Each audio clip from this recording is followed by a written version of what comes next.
the skids!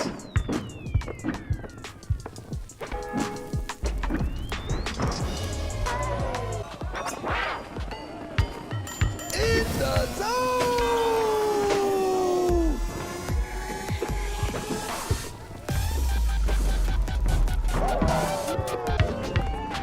In the zone!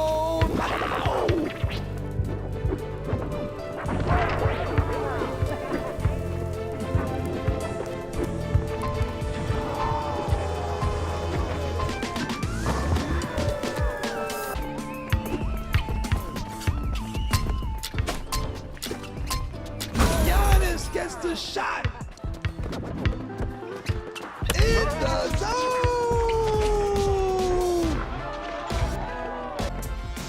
Oh man, are you in heaven? No, you're in the zone.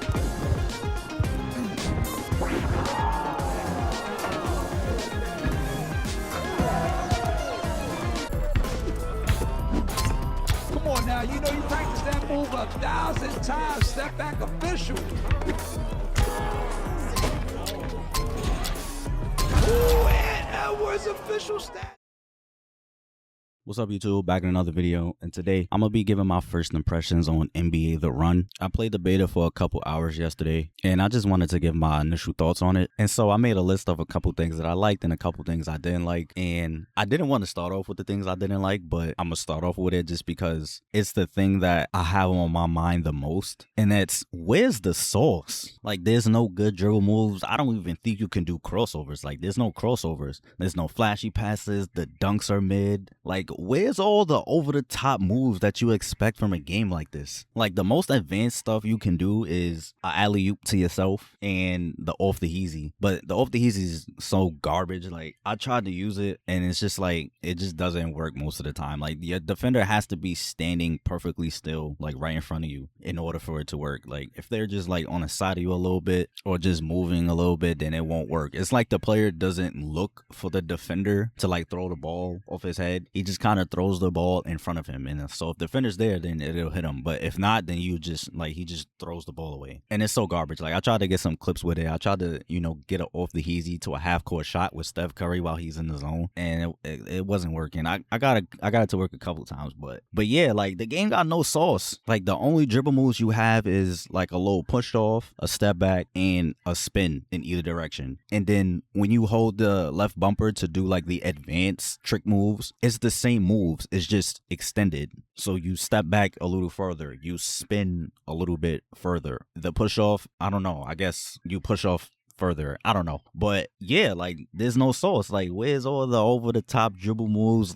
Where's the slip and slide and like all dribbling off your knees, the nutmeg, the little crossovers and throwing it off the backboard, passing it to yourself? And like I said, they got the off the easy, but it's trash. Like, where's all that stuff at? And like I said, there's no like flashy passes from what I could find. Like, you throw behind the back passes at random, but like, you know, where's the other trick passes, like the kick passes, the elbow passes, off the easy alley-oop passes, passing it to yourself off the backboard? Like, I need that. And then, like I said, the dunking is kind of mid too. Like, you see everybody do that same just little one hand regular dunk, but like, when you hold one of the bumpers, you can do different dunks. So like, you do this like little two-hand dunk. You could do the 360 through the legs dunk if you hold both bumpers. And like I said, you could alley-oop off the backboard to yourself if you time it right. But yeah, there's not a whole lot of dunk variety neither. Like, where's the 720 dunks, behind the back dunks, the double through the legs, or like stunt dunks? I remember NBA ballers, like, they had stunt dunks where like you can literally jump off of a player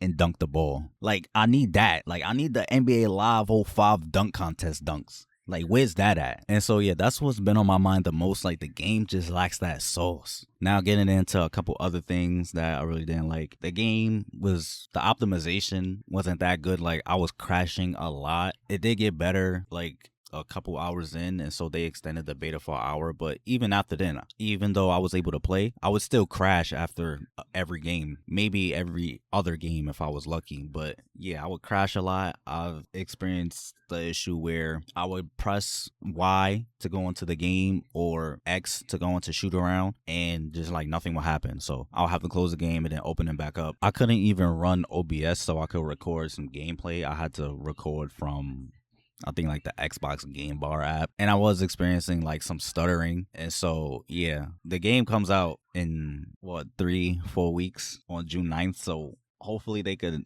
iron a lot of this optimization stuff out for PC. Maybe on console it'll be a little better, but for PC, yeah, people were experiencing a lot of optimization issues. Another thing was the animations look a little janky. The running, it still looks kind of weird a little bit. It used to look a lot worse, but it's a little bit better, but it still looks kind of weird. And then just like, again, it still looks a little janky, especially like when you like dribbling or you do the trick moves. Like you do a move and then like your player will pause, and then you can do the next move, and then your player will pause. Like you can't chain together moves and make it look fluent. Like there's always a little pause when you finish the move, and it's like it feels like it's not even worth it that much to use them. Like yeah, you can use them, but it's just like a lot of times you're better off kind of just like running in circles and just getting open. One gameplay related issue I had is the shoving. I feel like they either need to tone it down or penalize it in some way, because it's just way too much. Like I played a lot of knockout solos,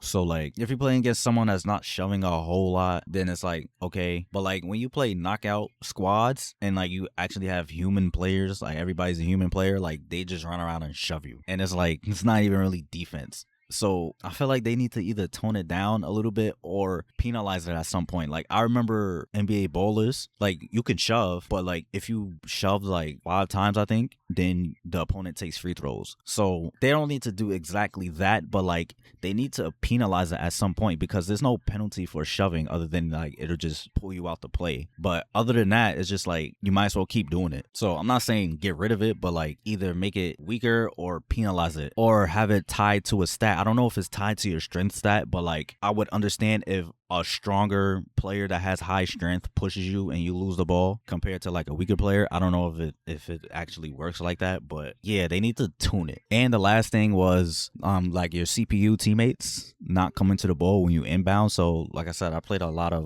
knockout solos, and when you inbound the ball, you're actually controlling the inbounder. It's not like 2K where you're controlling the other players. So like you can actually come to the ball. In this game, you're controlling the inbounder, so your CPU teammates don't be coming to the ball. So like you kind of just gotta throw it, and most of the times they get the ball, but a lot of times like they end up throwing a bad pass and you end up with a turnover, which is really annoying. So yeah, hopefully they change that. Now getting into some of the things I do like the presentation, the graphics, the art style, all of it. It looks good, it fits. I like the overall vibe of the game. I do get a street ball feel from just looking at the game. I like how they got back Papito Garcia as the commentator. And so yeah, I do like that. I like the player likeness and variation. So the players, they do look like themselves. The stats mostly reflect the actual skill set. And I did also notice that players have their own jump shot animation, which is nice. They probably could have had like different body types. Everybody's kind of muscular. Even if you're skinny, they still like real muscular and really defined. But that's kind of whatever. I also do like the variations. So like they have current LeBron, but they also have rookie LeBron, they have current KD, rookie KD, current Luka, rookie Luka. And so I do like that. And I also like how, you know, the variations are different from each other, as well as they look different too. Like just looking at 03 LeBron, like he don't got the beard, he got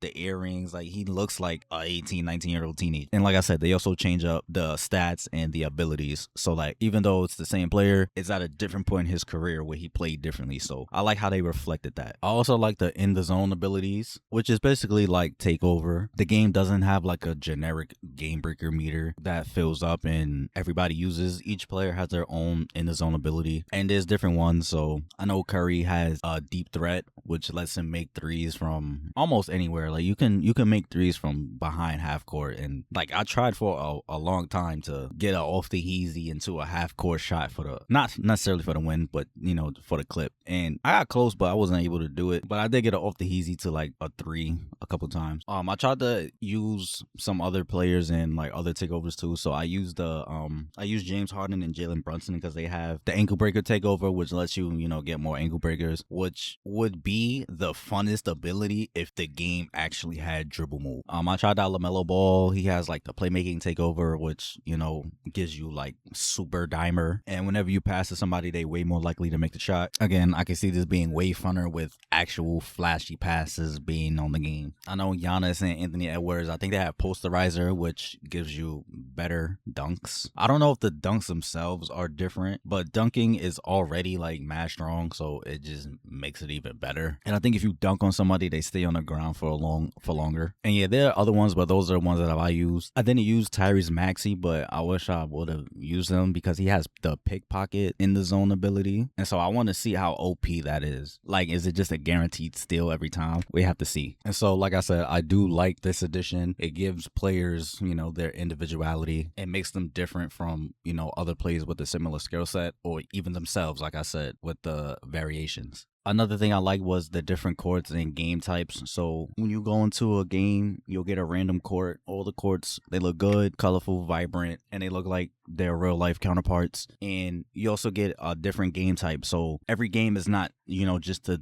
21 by 1s and 2s or 2s and 3s or whatever. Like, it can change. And I'll put a list of all the games on the screen, but it really incentivizes you to make a well-rounded team because you don't know what mode or what game type you're going to be playing. And some players excel at other modes more than other players. So if you're playing like Dunk Fest or Oop City, where dunks are 3 points or alley oops are 3 points, then, you know, you need a player or two that can dunk. But if you're playing Triple Threat, where, you know, you get 3 points for a 3 but 1 point for everything else, it's good to have a shooter or two on the team. So having a good, well-balanced team is a way to go. I know Curry, Anthony Edwards, and Wemby was probably the most popular team, especially in the knockout squads. Those were probably the best, you know, all-around players. Maybe not so much Curry, but Ant and Wemby are two of the better, more all-around players that can kind of do a little bit of everything. And Curry, he's just a knockdown shooter that can shoot from anywhere. So that's why he's on most people's teams. But yeah, all other players are, you know, very usable. Like I said, I've used Jalen Brunson, I used James Harden, Shea. I used him, but didn't like play through him a lot. But he has max steal, and I remember playing against somebody with Shea, and he was just stealing the ball like every time. And all the different, you know, game types, it does keep the game fresh. And depending on the game type you get, it'll make you switch up your play style too. I also like the shirts versus skins because the game is, you know, pretty fast. Everybody's everywhere, and it could be real easy to lose track of your players. So shirts versus skins was a really good idea because if you just had 6 people running around the court in regular clothes, it could get real confusing. And the last thing that I liked was the controls. Controls are pretty simple. It's really easy to pick up and play. Even the advanced moves aren't really that advanced. You just hold the button and do the same move. But yeah, controls are really easy to understand, and the game is really accessible. So once you learn what button does what, you're just ready to go and play. And so yeah, that's gonna wrap it up for my first impressions after playing for like, you know, 2.5-3 hours. The game has a lot of good going for it. It has a good like foundation and a good idea that they're building on. But yeah, they gotta flush out a lot of the optimization, and they gotta add some sauce. I don't know if they could actually do that throughout the game's life cycle, or, you know, is it gonna be a part 2? But we'll see. Let me know how y'all feel about the game, if y'all actually got a chance to play it, or y'all just watch gameplays or clips or just hear other people talking about it. Let me know how y'all feel. And as always, thanks for watching, and stay tuned for more content. Right foot in and put your left foot back. Oh man, are you in heaven? No, you're in the zone.